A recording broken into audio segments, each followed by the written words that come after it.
얼마 전 한 성도님의 천국 환송 예배에 참석했었는데 그곳에서 만난 우리 강 목사님께서 저를 오늘 설교로 초청하여서 우리 성도님들과 함께 이렇게 만날 수 있는 귀한 기회를 만들어 주셨습니다.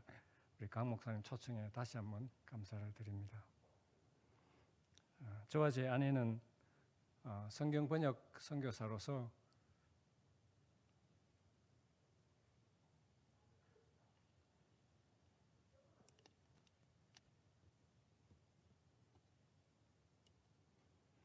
저는 어디 가든지 설교를 시작하면 항상 저 뒤에서 마이크 소리를 올리는 그런 제 아버님이 예수를 믿지 않으셨는데 제가 대학을 마치고 신학을 하겠다고 이렇게 말씀을 드렸더니 뭐 안 믿는 집안에 네가 예수를 믿어서 그것만 해도 충분하지 뭐 신학교를 가려고 하냐 그런 말씀하지 않으시고 첫 번째 하시는 말씀이 얘야 너는 말을 잘 못하는데 어떻게 목사가 되려고 그러냐. 그래서 그런지 저는 주로 이제 설교를 다 적어서 이렇게 읽는 방식을 하고 있습니다. 양해를 하시길 바랍니다. 저와 제 아내는 성경 번역 선교사로서 지난 34년을 네팔에서 사역하고 있습니다. 저희가 사역하고 있는 그 부족은 쉘파 사람들입니다. 좀 띄워주실래요?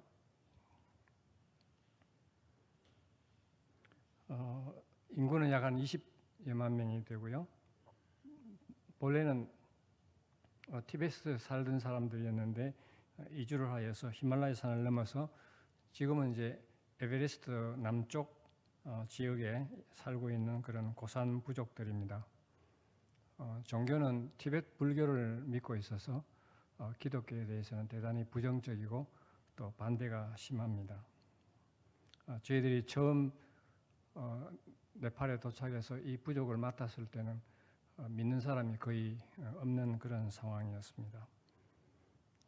성경 번역 선교사로서 이제 그 나라 말부터 먼저 배우고 이제 네팔 말이 어느 정도 되었을 때부터 시작해서 쉘파 지역을 드나들면서 쉘파 말도 배우고 또 본래는 이 쉘파 말의 문법이나 사전이나 이런 것이 정리가 되어 있지 않았기 때문에 저희들이 그 말을 배우면서 글자를 만들고 또 그 글자에 의지해서 성경을 번역하게 되었습니다.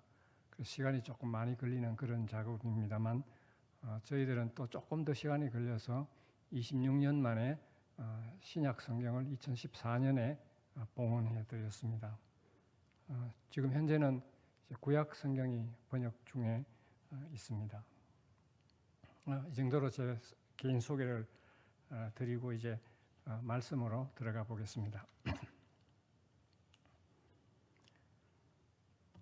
룻기는 역사적으로 많은 성도들의 사랑을 받아온 그런 성경 이야기입니다. 전체적으로 2,400 단어로 구성된 이 짧은 이야기이지만 룻기는 많은 사람들의 사랑을 받아온 그런 성경입니다. 그래서 왜 룻기가 이렇게 많은 사람들의 사랑을 받는 그런 책이 되었을까라고 생각을 해보았습니다. 아마도 룻기 안에는 인생사에서 가장 중요한 삶과 죽음의 이야기, 즉 생존의 이야기와 러브 스토리가 공존해 있기 때문이 아닐까 그렇게 생각을 해봅니다.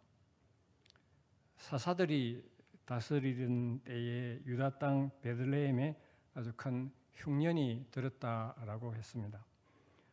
어느 정도 흉년이었는지는 정확히 잘 모르나 엘리멜렉은 아내와 두 아들을 데리고 흉년을 피해서 현재로서는 레바논에 속해 있는 이방 땅 모압으로 피난 가게 됩니다.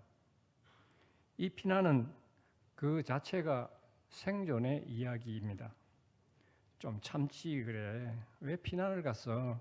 그래서 모든 문제가 생긴 게 아니야. 이렇게 이제 질문을 하게 된다면 엘리멜렉이 당시에 처했던 생존의 현실적인 문제를 간과한 질문이라고 볼 수밖에 없습니다. 루스의 이야기 안에는 이러한 생존의 문제와 함께 사랑의 이야기가 담겨 있습니다. 제가 중학교 시절이니까 아마도 한 50년이 넘은 그런 이야기입니다. 미션 스쿨이었던 저의 학교의 한 젊은 미혼 목사님이 부임하셨습니다.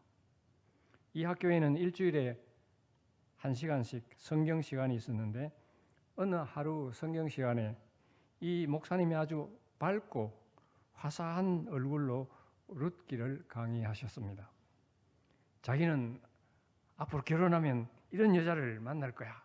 그렇게 이제 이야기를 시작하시면서 룻이란 여자에 대해서 설명해 주셨습니다. 룻이란 여자는 말이야, 자기 시아버지도 죽고 남편도 죽고 남편의 동생도 죽은 뒤 아무런 소망이 없었는데도 자기 고국을 떠나 시어머니의 나라로 따라오면서 이런 고백을 했다는 거예요. 그러면서 룻기 1장 16절을 소개해 주셨습니다. 어머니께서 가시는 곳에 나도 가고 어머니께서 머무시는 곳에 나도 머물겠나이다. 어머니의 백성이 나의 백성이 되고 어머니의 하나님이 나의 하나님이 되시리니.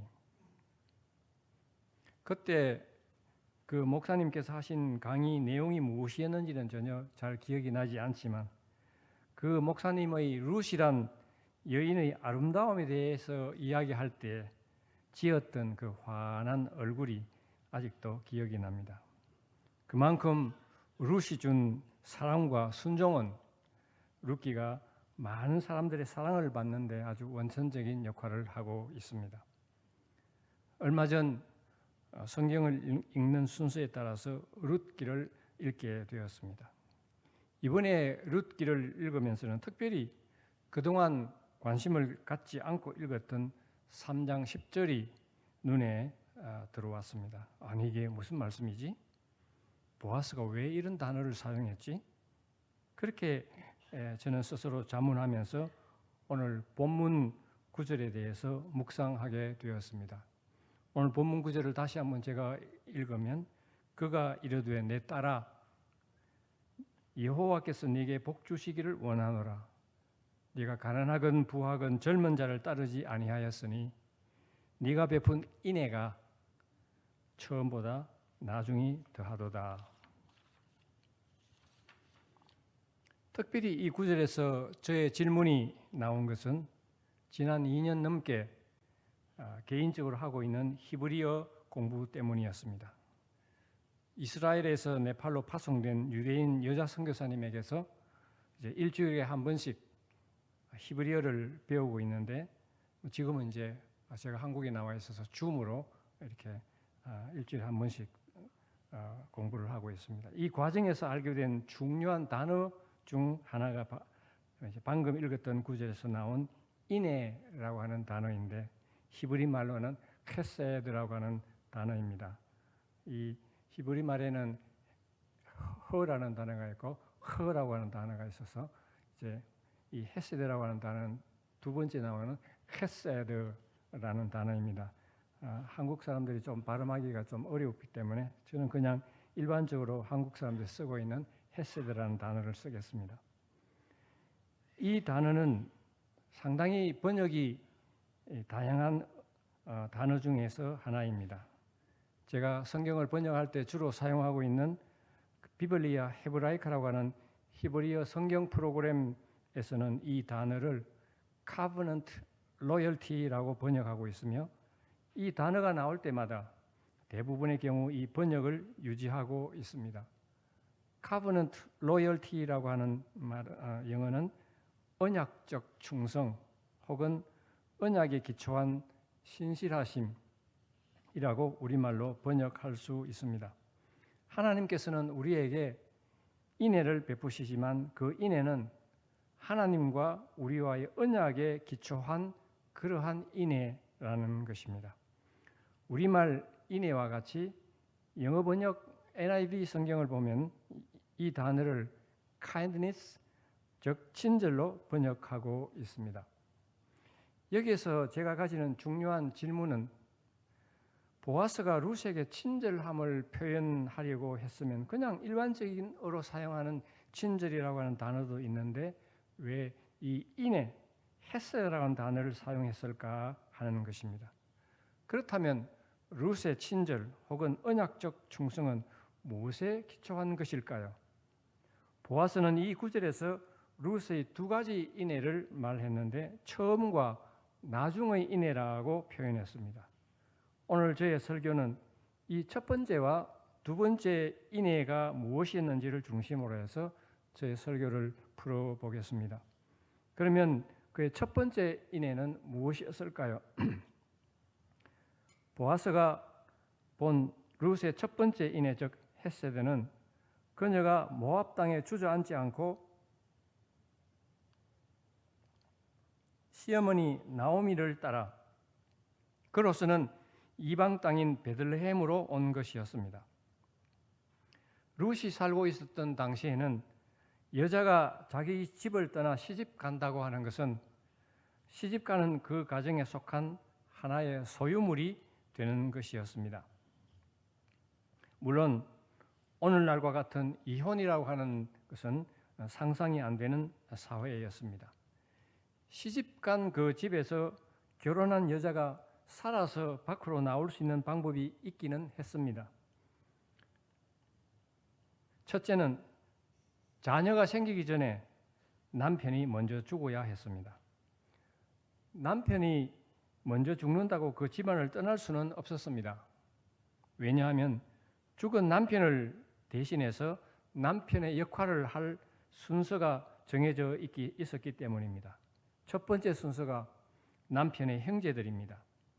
남편의 형제들은 자녀가 없이 혼자 된 형수에게 가문을 이어갈 씨를 제공해 주어야만 했습니다. 만약 죽은 남편에게 형제들이 아무도 없는 경우에는 당시 가나안이 속했던 히타이트 문화에서는 시아버지가 그 다음 순서였습니다. 그러니 시집을 떠나기는 그 가문의 모든 남자가 죽기 전에는 불가능한 일이었습니다. 당시에 이런 문화와 관습이 생겨났던 것은 자녀의 출산 없이 여자가 남편을 잃었을 때 생길 여러 가지 사회적인 문제점들을 보완하기 위한 것이었습니다. 그래서 사회는 자녀 없이 남편을 잃은 여자를 보호하기 위해 이러한 제도를 만들었다고 보아집니다. 룻이 남편과 결혼하기 전에 이미 시아버지 엘리멜렉은 죽고 없었습니다.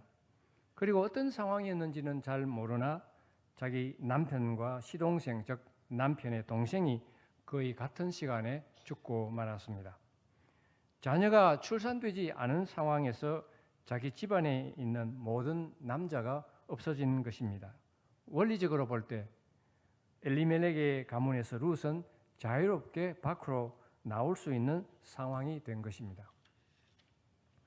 나오미가 베들레헴으로 돌아온 것은 모압에 간 지 최소한 10년이 지난 뒤의 일이라고 생각이 되어집니다. 유다 땅에 기근이 풀렸다는 소식을 들은 나오미는 두 자부와 함께 고향으로 빈털터리가 되어 돌아올 수밖에 없었습니다. 룻기는 처음부터 기근을 피하기 위한 생존의 문제로 모압 땅으로 피난 갔었고 생존의 문제 때문에 다시 고향 땅으로 돌아온 이야기입니다. 하지만 두 자부였던 오르바와 룻은 전혀 다른 인생의 길을 걸었습니다. 이들의 나이가 대강 30에서 40살 정도로 추정한다면 오르바의 입장에서 살 길은 나오미의 집안에서 완전히 해방되었기 때문에 그래도 재혼이나 혹은 남의 첩으로 들어가는 길이 불가능해 보이지는 않았습니다. 오르바는 가장 현실적인 방법을 택했고 아마도 오늘날 이러한 현실이 다시 벌어진다고 하더라도 아마 비슷한 생각을 하는 사람들이 많을 것이라고 생각됩니다. 그러나 룻은 나오미의 가문에서 이제 시집 와서 처음으로 남편 가정이 섬기고 있는 하나님의 존재를 경험하게 되었습니다. 또 그 하나님을 신뢰하게 되었을 것으로 봅니다. 우리는 룻이 어느 정도 신앙을 가졌을까 이제 이렇게 되물어 본다면 그것을 알기가 쉽지는 않습니다. 하지만 이제 룻이 가졌던 그 하나님의 신뢰는 룻이 한 말을 통해서 약간 짐작해 볼 수는 있습니다. 그의 말은 이미 설교 초에 읽었던 룻기 1장 16절 17절에 나오는 말입니다. 어머니의 백성이 나의 백성이 되고 어머니의 하나님이 나의 하나님이 되시리니 어머니께서 죽으시는 곳에 나도 죽어 거기 묻힐 것이라. 만일 내가 죽는 일 외에 어머니를 떠나면 여호와께서 내게 벌을 내리시고 더 내리시기를 원하나이다 하는지라. 어머니의 하나님이 나의 하나님이 되시리니라고 말했을 때, 이 말씀을 통해서 이제 룻은 아주 신앙이 좋았겠다 이렇게 이제 말을 할 수도 있겠죠. 이제 여기서 사용된 하나님이란 단어는 일반적으로 신이라고 하는 단어와 똑같습니다. 그래서 사실은 이 어머니의 하나님이 나의 하나님이 될 것이라고 하는 이 말에는 룻의 신앙이 전혀 들어가 있을 수가 없습니다. 나오미가 1장 15절에서 네 동서는 그의 백성과 그의 신들에게로 돌아가느니 할 때 사용된 그 신들이라고 하는 단어가 있습니다. 그 신들이라고 하는 단어와 이제 어머니 하나님이라고 말했을 때 그 하나님이라고 하는 단어는 히브리 말로는 똑같은 엘로힘이라고 하는 단어입니다. 성경은 같은 엘로힘이라고 하는 단어를 하나님을 믿는 사람이 사용하면 하나님으로, 하나님을 모르는 이방 사람이 사용할 경우에는 신으로 번역을 했습니다. 그래서 이 단어만을 보면 이제 본문 속에 나타난 룻의 신앙을 깊은 부분을 알기는 좀 어렵습니다. 하지만 마지막 부분에 자기가 어머니를 떠나면 여호와께서 자기에게 벌을 내리시고 더 내리시기를 원한다라고 했을 때 룻은 여호와라고 하는 하나님의 거룩한 이름을 사용하고 있습니다. 모세가 하나님께 제가 이스라엘 백성들에게 가서 너희 조상의 하나님이 나를 보내셨다라고 이제 말을 한다면 이스라엘 백성들이 누가 보냈다고? 이름이 뭔데? 이렇게 만약에 묻는다면 제가 어떻게 대답하나요? 라고 이제 하나님께 묻게 되었을 때 하나님께서는 당신의 거룩한 이름을 주셨는데 그 이름이 바로 여호와, 즉 나는 스스로 있는 자라는 뜻의 이름입니다. 이 단어를 사용하였다는 것은 룻의 믿음을 좀 다르게 보아도 될 충분한 근거가 됩니다.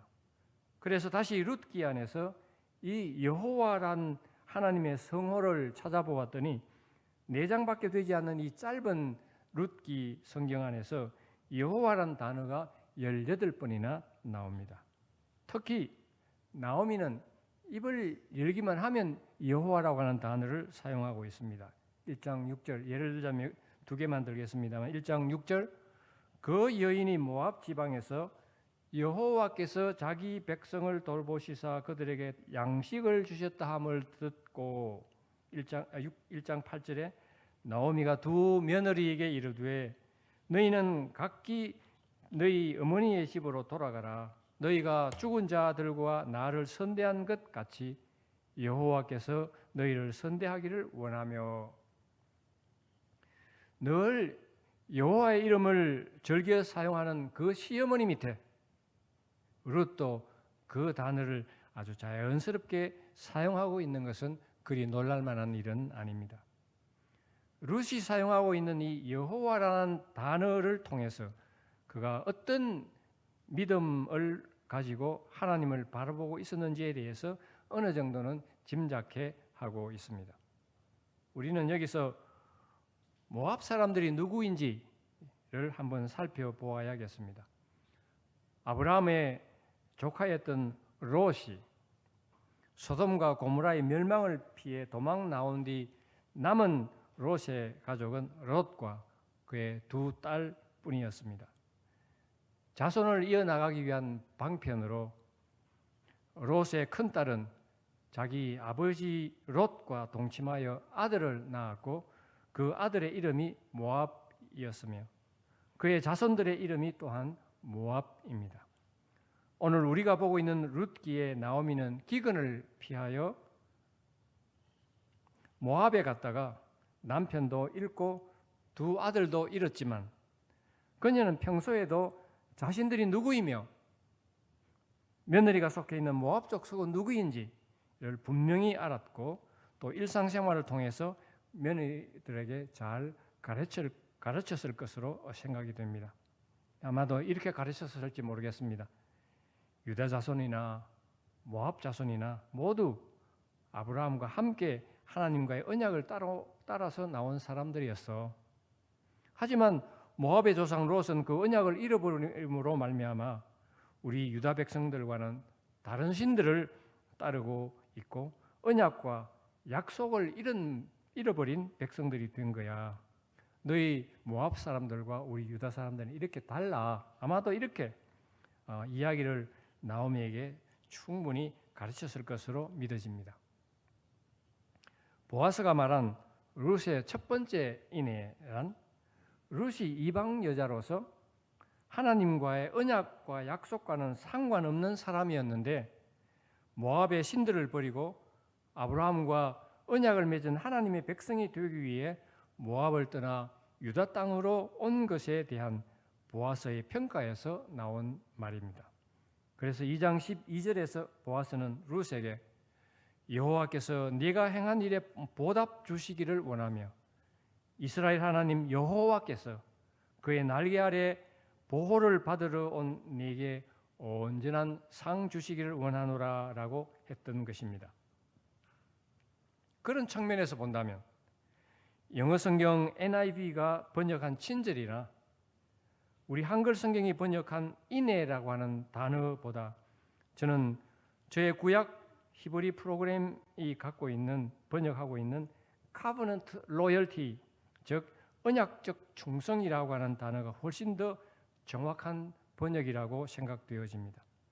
보아스는 룻이 모압을 떠나 유다 땅으로 들어온 것에 대해서 첫 번째는 모압의 신들을 떠나 아브라함과 언약을 맺으신 하나님을 선택하였고 또 여호와의 두 번째로는 여호와의 그늘 속에 보호를 받으러 온 그의 그 결정에 대해서 보아스는 아주 찬사를 보여준 것입니다. 그래서 보아스는 이것을 룻의 첫 번째 인애로 꼽았습니다. 그러면 이제 보아스가 말한 두 번째 인애, 즉 나중의 인애가 무엇인지를 살펴보겠습니다. 보아스는 보리를 타작하기 위해 타작마당으로 나갔습니다. 유대인의 관습상 보리 추수하는 날은 보리를 파종한 뒤 몇 달간의 농사를 한 뒤에 마침내 결실을 맺는 아주 기분 좋고 즐거운 축제의 날이었습니다. 이날 보아스는 3장 7절에 기록한 것에 의하면 먹고 마시고 마음이 즐거워 가서 곡식단 끝에 있는 이제 장소에 누웠습니다. 시간이 얼마나 흘렀는지는 모르나 잠이 들려고 하던 보아스는 자기 발꿈치 쪽에 누군가가 누워 있음을 알게 되어 아주 깜짝 놀라 일어났습니다. 당연히 당신 누구야? 이렇게 고함을 질렀을 것입니다. 이 말에 룻은 조금도 당황하지 아니하고 이렇게 말합니다. 보아스님, 저는 룻입니다. 당신도 이미 알고 계시겠지만 당신은 저의 고엘, 즉 기업 물을 분이십니다. 라고 말했습니다. 보아스는 즉각 룻의 행위의 뜻이 무엇인지를 알았을 것입니다. 이 행동을 보한 보아스의 한 말이 지금 첫 번째와 두 번째 인애가 이야기가 나온 바로 그 장면입니다. 오늘 본문은 바로 이 장면에서 이제 3장 10절이 나온 것입니다.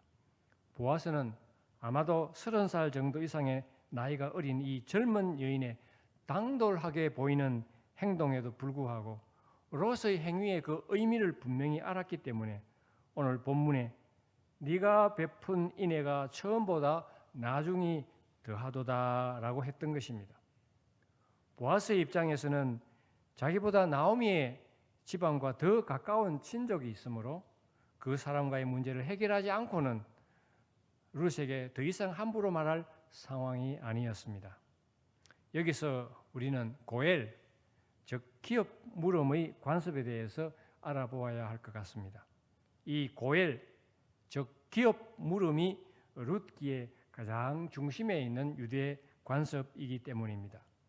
이 기업 물음, 고엘의 핵심은 하나님께서는 그의 백성 누구라도 어떤 심각한 위험에 처해지는 것에 대하여서 대단히 민감하시는 하나님이십니다. 그래서 이 심각한 위험에 빠질 경우에 하나님께서는 도와주시기 위해서 이 고엘 제도를 만드신 것입니다. 첫 번째는 기업 물음의 4가지가 있는데 그 첫 번째는 토지의 상실입니다. 이 위험에 대해서는 레위기 25장 23절 이하에 설명되어 있습니다. 모든 토지는 하나님의 소유입니다. 그런 거로 가난으로 인해 조상들로부터 받은 땅을 팔았을 때 그 땅이 그 가문에서 완전히 소멸되는 것을 막기 위해서 친족이 그 땅을 물을 수 있게 해 주셨습니다. 친족이 그 땅을 대신 사서 그 가문의 땅을 이어가게 하는 것이고, 만약 그렇게 할 수 없는 경우에는 희년, 즉 50년이 지나면 이제 그 모든 땅은 원주인에게로 돌려주게 됩니다. 둘째 위험은 같은 성경 레위기 25장 47절 이하에 나오는 것인데, 이스라엘 백성 중 한 사람이 가난으로 인하여서 남에게 팔려 종이 된 경우입니다. 이 친족이 그 사람을 물을 수 있습니다. 한글 성경에서는 이 고엘이라는 단어를 속량이라고 번역하고 있습니다. 같은 단어인데 여기에서는 물은다는 이야기를 쓰고 저기서는 속량이라는 단어로 번역을 하고 있습니다. 고엘을 통해 종의 신분에서 자유인이 되는 것입니다. 셋째 위험은 도피성에 대한 이야기입니다. 어떤 사람이 살다 보면 이런저런 위험이 나오는데 또 어떤 위험이 있을까요? 이 위험은 자기가 생각하지 않은, 전혀 의도하지 않은 상황 가운데서 그만 남을 죽여버렸습니다. 그래서 의도하지 않은 살인을 저지른 경우 도피할 수 있는, 도망가서 살 수 있는 도피성에 대한 이야기입니다. 민수기 35장 12절에 나옵니다. 네 번째 위험은 신명기 25장 5절 이하에 나오는데, 후손이 없는 상황에서 남편이 죽어버리는 경우에 어떻게 하느냐에 대한 문제를 언급하고 있습니다. 이 경우에는 죽은 남편의 형제가 그 형을 대신해서 형수에게로 들어가 후손을 낳게 함으로 가문의 대가 끊어지는 것을 막고 있는 것입니다. 방금 설명드린 이 4가지의 위험을 종합해 보면 하나님께서는 이스라엘 백성들이 언약의 자손들로서 대를 이어 가문을 유지해 나갈 수 있도록 토지도 회복해 주시고, 만약에 잘못돼서 종이 되었을 경우에 그 종에서도 회복하게 해주시고, 어떤 경우에 아주 의도하지 않게 잘못해서 그냥 사람을 죽여버렸을 경우에 살인으로 말미암아 그 살인으로 말미암아 죽음을 당하지는 않도록 이렇게 살려주시고, 또 대가 끊기게 되는 경우에는 이제 동생을 통해서라도 가문을 잇게 하는 그런 인간 사회에 있어서 가장 기본적인 종족 보존을 유지시키므로 이스라엘 백성들이 언약의 자손들로서 잘 살아갈 수 있도록, 그런 바로 하나님의 방법이 바로 이 고엘, 즉 기업 물음의 제도입니다. 바로 이 사상이야말로 하나님의 인애요, 오늘 설교의 중심인 인애, 즉 헤세드입니다. 나오미는 모압을 떠나 베들레헴으로 돌아온 이후 얼마간은 룻이 보리 추수가 시작되고 있었던 들판에 나가서 보리 이삭을 주워 온 것으로 끼니를 해결하였습니다. 이 과정에서 우연하게도 저희들의 믿음이 있는 말로 표현하면 우연이 아니라 하나님의 은혜로 보아스의 보리밭으로 룻이 갔고, 보아스가 룻에게 선대한다는 것도 이제 듣게 되었습니다. 그것을 본 나오미는 보아스가 자신의 가문을 일으켜 줄 수 있는 사람으로 생각했고, 보리 타작마당으로 룻을 보내 보아스와 룻이 만나게 한 것입니다. 그러면 룻을 보아스에게 보낸 나오미의 뜻은 무엇이었을까요? 이스라엘의 법과 관습을 잘 알고 있었던 나오미는 보아스의 환대를 보면서 무엇을 생각했을까요? 그것은 위에서 언급한 고엘의 첫 번째와 네 번째를 생각했다고 보여집니다. 그것은 토지 문제를 회복하고 룻을 통해서 자손을 이어가는 것을 생각했을 것입니다. 룻기는 일반적으로 러브 스토리의 책으로 잘 알려지지만 공부를 하다 보면 연결이 잘 안 되는 이야기들이 있어서 상당히 어려운 책인 것을 이번 설교를 통해서 알게 되었습니다. 이 문제를 풀기 위해서 이제 저와 제 아내에게 히브리어를 지난 2년간 가르쳐주고 있는 이스라엘에 온 네팔 선교사로 온 유대인 자매 레베카에게 두 번이나 전화를 해서 물어보았지만 그렇게 썩 깨끗하게 정리가 되지는 못했습니다. 저에게 이제 두 가지 질문이 있는데 그 하나는 돈이 이제 궁핍해서 자기 땅을 팔면 되는데 왜 그것을 보아스에게 기업 물음의 방법으로 팔려고 했는가라는 문제입니다. 본래 기업 물음이란 다른 사람에게 이미 판 것을 다시 되사는 것을 말하는 것이거든요. 이제 두 번째 의문은 형이 자손이 없어 죽으면 동생이 형수와 결합해서 자손을 낳아서 형의 이름으로 가문을 계승하게 하는 것인데 룻의 경우는 룻이 낳은 아들인 오벳은 엘리멜렉의 자손으로 들어가지 않고 보아스의 아들로 예수님의 족보에 들어가 있습니다. 이 두 가지 문제는 제가 룻기를 좀 더 공부해야 될 그런 여지를 주는 부분입니다. 하지만 이제 제가 정리된 정도에서만 오늘 말씀을 드리면 다음과 같습니다.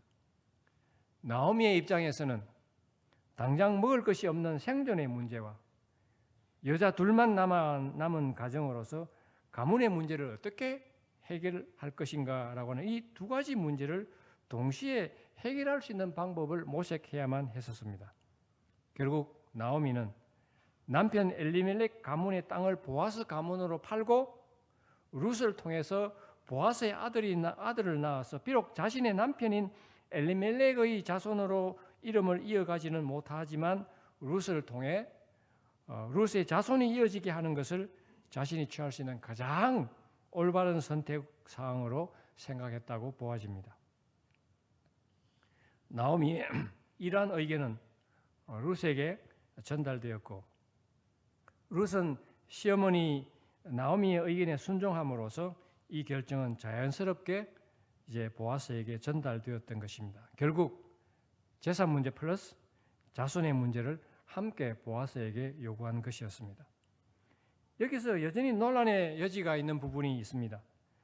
사실 당시 유다나라 주위의 히타이트 혹은 가나안 문화에서는 자녀 없이 죽은 남편을 위해서 그의 형이나 동생들이 씨를 이어주고 만약 형이나 동생들이 없으면 이제 그 다음은 시아버지가, 그런데 시아버지도 없다 그럴 경우에는 남편의 조카, 만약에 남편의 조카까지도 없다 그러면 먼 친족에 이르기까지 씨를 남길 수 있는 문화가 있었지만 그것은 성경에 나오는 문화가 아니라 이제 유다 나라 주위에 있는 나라들의 이제 문화입니다.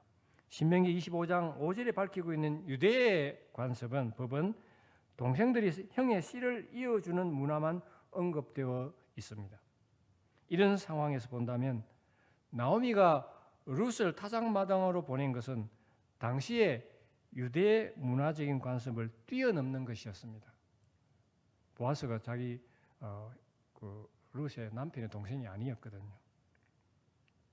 다시 말해 재산 문제를 해결해 주는 것은 뭐 어떻게라도 부탁을 해볼 수 있었지만 자손의 문제까지 해결해 달라고 하는 것은 친족의 의무를 넘어서는 그런 상황이었기 때문에 어떻게든 아마 보아스가 들어주기는 그렇게 쉽지 않은 문제였습니다.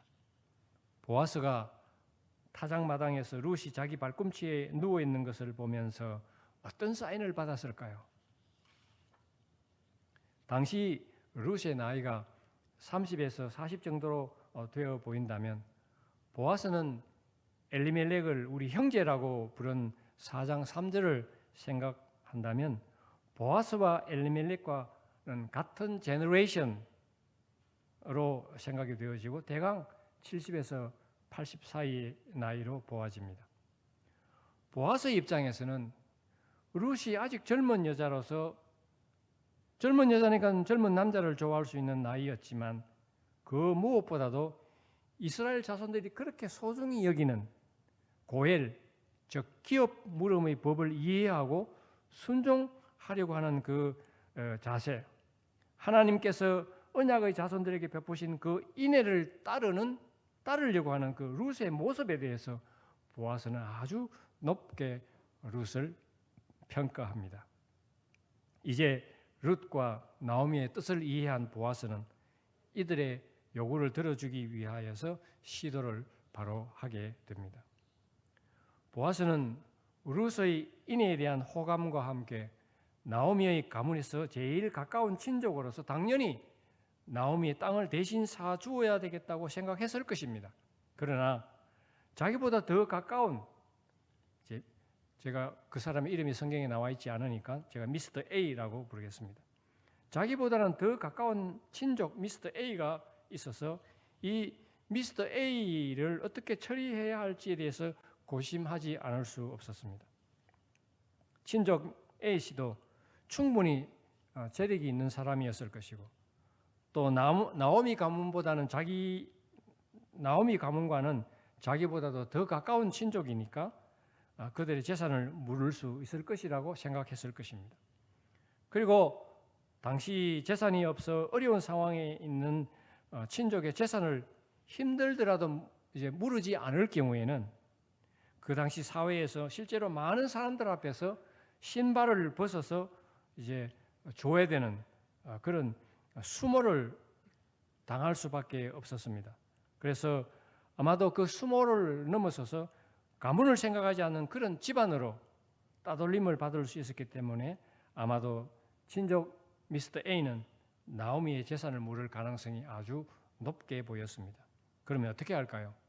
나오미는 보아스는 이제 이 룻의 이야기를 잘 듣고 또 나오미의 이야기를 들어주고 싶은 마음이었지만 자기보다 더 가까운 미스터 A가 있는데 미스터 A가 자기 생각에는 충분히 내가 물을게 라고 하는 이야기를 할 수 있는 그런 상황으로 이해했던 것입니다.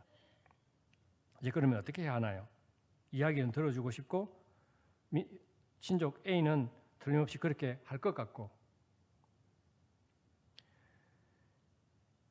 그의 플랜 A는 이제 계획을 세웁니다. 이제 플랜 A가 안 되면 플랜 B로 이제 넘어가야 되겠죠. 그래서 그의 플랜 A는 친족 미스터 A에게 나오미의 재산을 물을 것입니까? 이렇게 묻는 것이었습니다. 만약 미스터 A가 재산을 물겠다고 하면 어떻게 하나? 이제 그것이 플랜 B입니다. 그러면 플랜 B는 무엇이라고 할까요?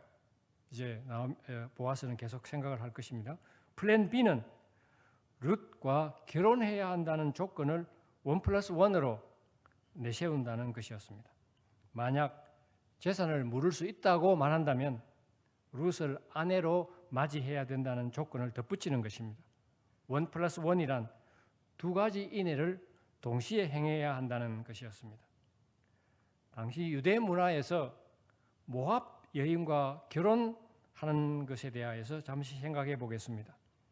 민수기 25장 1절에 보면 이스라엘이 시딤에 머물러 있더니 그 백성이 모압 여자들과 음행하기를 시작하니라라고 언급하고 있습니다. 이때 모압 여인들과 음행하고 그들의 신인 바알보올에게 가담한 일로 인하여서 태양을 향하여 여호와 앞에서 백성들의 수령들을 목매어 달아 죽인 일들이 있었습니다. 그리고 신명기 23장 3절에서는 암몬 사람과 모압 사람은 여호와의 총회에 들어오지 못하리니 그들에게 속한 자는 10대뿐 아니라 영원히 하나님의 여호와의 총회에 들어오지 못하리라라고 했습니다. 이런 상황을 종합하면 결국 유대 백성들은 모압 여인을 아내로 맞는 것에 대하여서 순수 혈통을 더럽히는 그런 문제로 받아들이게 되는 것을 볼 수 있습니다.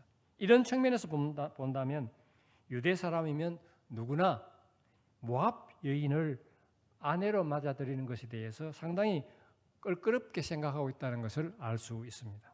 그러면 이제 친족 A도 이런 상황에서 살고 있을 것이고 보아스도 이런 상황에서 살고 있는데 똑같은 유대 문화 속에서 살고 있었던 보아스는 이런 문제에 대해서 어떻게 생각하고 있었을까라고 하는 것에 이제 궁금증이 갑니다. 보아스는 룻을 아내로 맞이하는 부분에 대해서 어떻게 생각하고 있었을까요? 껄끄럽게 생각하고 있었을까요? 이걸 어떻게 찾아야 할까요? 그래서 이제 우선 보아스가 어떤 인물이었는지를 알기 위해서 저희들은 마태복음 1장 4절로 가볼 수밖에 없습니다. 예수님의 계보를 살펴보면 보아스의 어머니가 라합인 것을 알 수 있습니다. 보아스의 어머니가 여리고 성의 멸망 중에서 홀로 구출되었던 라합이었던 것은 보아스에게 어떤 이미지를 만들어 주었을까요? 보아스는 어머니 라합에게서 어떤 교육을 받고 자랐을까요? 이방 여인이었던 라합은 자기 아들에게 이방 여인하고는 결혼하면 안 돼, 뭐 그냥 아주 날카롭게 이야기를 했을까요? 자기도 이방 여인이니까 그럼 어떤 식으로 이야기를 했을까요? 하는 부분은 여러분의 상상에 맡기겠지만 아마도 굉장히 유연스럽게 설명해 주었을 것으로 생각합니다. 어머니 라합으로부터 이방 여인에 대한 충분한 교육을 받고 자랐다고 생각되는 보아스는 룻을 받아들임에 있어서도 적어도 친족 미스터 A보다는 상당히 유연했을 것이라고 보아집니다. 보아스는 이제 성문에 성읍 장로 10명을 불러놓고 이제 친족 미스터 A에게 묻습니다. 나오미의 밭을 물을 것입니까? 라고 하는 질문을 시작합니다. 그랬더니 예상했던 플랜 A대로 미스터 A는 그래서 내가 나오미 밭을 모르겠어 라고 이제 대답을 합니다. 그랬더니 이제 미리 준비해내온 보아스는 플랜 B로 넘어갑니다.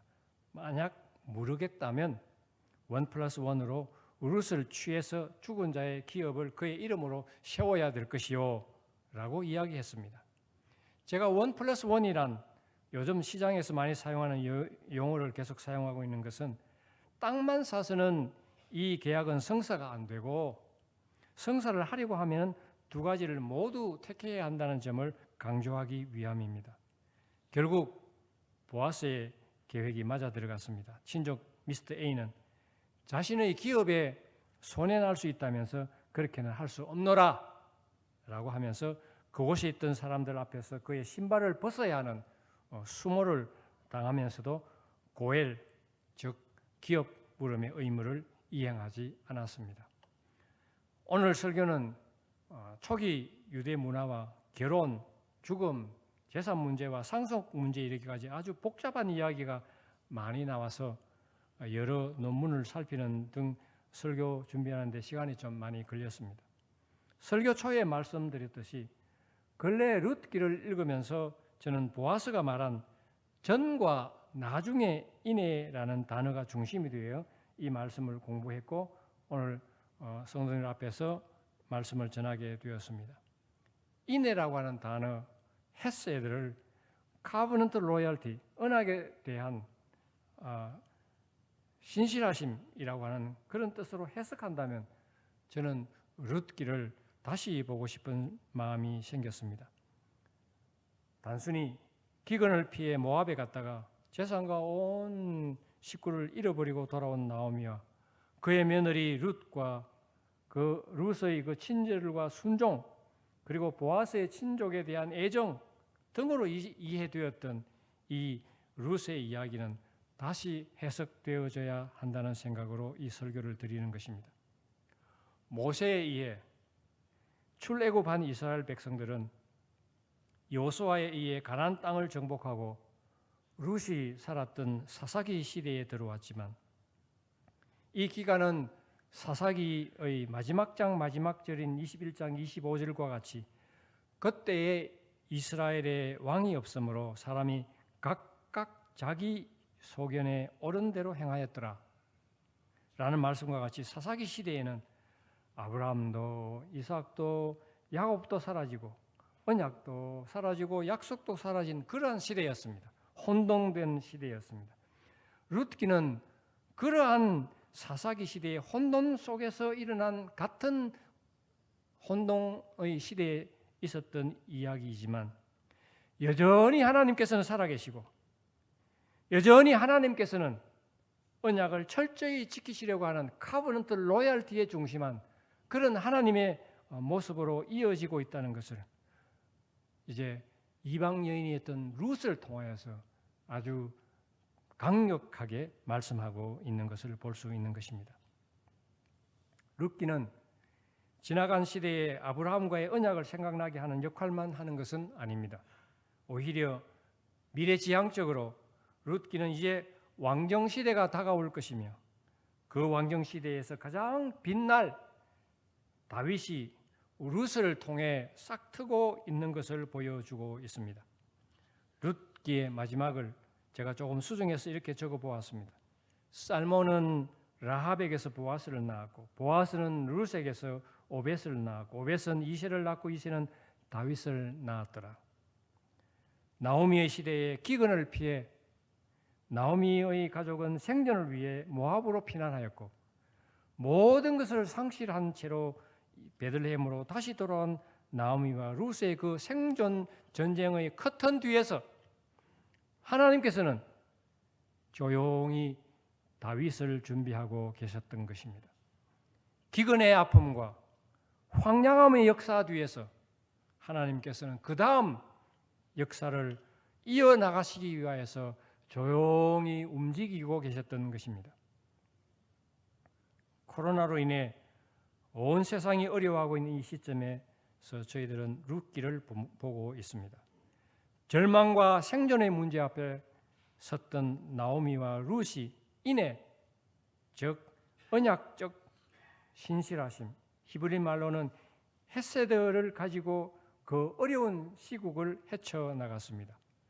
나머지 모든 복잡한 문제는 하나님께서 조용히 커튼 뒤에서 움직이고 계셨고 마침내 룻을 다윗 왕의 고조 할머니로 세운 것입니다. 우리 주위의 상황에서 다시금 헤세드를 보도록 룻기는 오늘 우리에게 말씀하고 계십니다. 하나님의 인애, 즉 헤세드는 인간의 생존 문제에서 가장 어려움에 처한 사람들을 구하기 위한 하나님의 사랑입니다. 토지를 잃은 사람들, 가난 속에서 종이 된 사람들, 부지 중에 일어난 살인으로 말미암아 생명의 위협을 받는 사람들, 남편의 죽음으로 말미암아 자손의 대가 끊기는 어려움에 처한 그야말로 모두 생존의 위험 속에서 살고 있던 사람들에게 하나님은 인애, 즉 헤세드로 찾아오셨습니다. 하지만 이것이 모두가 아닙니다. 고엘의 결정체는 우리가 하나님을 모르고 세상에 버림받고 더 이상 희망이 없는 상황 속에 있을 때 하나님께서는 예수 그리스도를 고엘로 보내시고 우리를 죄와 사망의 족쇄에서 우리를 구원해 주셨습니다. 절망 중에 있던 우리를 사랑하셔서 고엘 되신 예수 그리스도를 보내심이 하나님의 인애, 즉 헤세드의 완성입니다. 이런 측면에서 본다면 룻기는 한 여인의 러브 스토리를 떠나서 하나님의 인간들을 향한 러브 스토리, 즉 헤세드의 스토리입니다. 룻을 통해 다윗이 태어나고 다윗의 자손으로 오신 예수님은 우리 죄인들을 위해 이 헤세드를 완성하신 것이었습니다. 결국 룻기의 결론은 예수 그리스도입니다. 이 룻기는 코로나 시대를 살아가면서 온갖 생존의 문제 앞에 서 있는 우리들을 향하여 조용하게 말씀하고 계십니다. 생존을 위해 도망갔다가 모든 것을 잃고 돌아온 나오미, 남편을 잃고 가진 것 아무것도 없이 빈털터리로 시어머니를 따라 룻이 아무것도 없는 가운데서 하나님의 인애, 즉 헤세드만을 바라보고 갔을 때 역사의 커튼 뒤에서 조용히 준비하고 계셨던 하나님께서 자기들이 도무지 상상할 수 없었던 헤세드의 선물을 받았더라. 룻과 나오미의 이러한 고백이 저희들의 고백이 되었으면 좋겠습니다. 오늘 3사 남전도회 회원들의 삶이 정말 지금 우리 주위를 돌아보면 희망이 보이지 않고 쉽지 않은 가운데서 생존의 문제를 풀어나가야 되는 가장들로서 가장 힘든 가운데 계시지만 역사 뒤에서 조용히 역사를 움직여 나가시는 하나님의 손길을 느끼시면서 어려운 가운데 헤세드의 하나님께, 인애의 하나님께 모든 것을 맡기시면서 우리는 지금 이해할 수 없지만 그러나 지금도 이 역사 뒤에서 하나님께서는 움직이고 계신다는 것을 기억하시면서 승리해 나가시는 여러분들이 되시기를 진심으로 기도하고 축복합니다.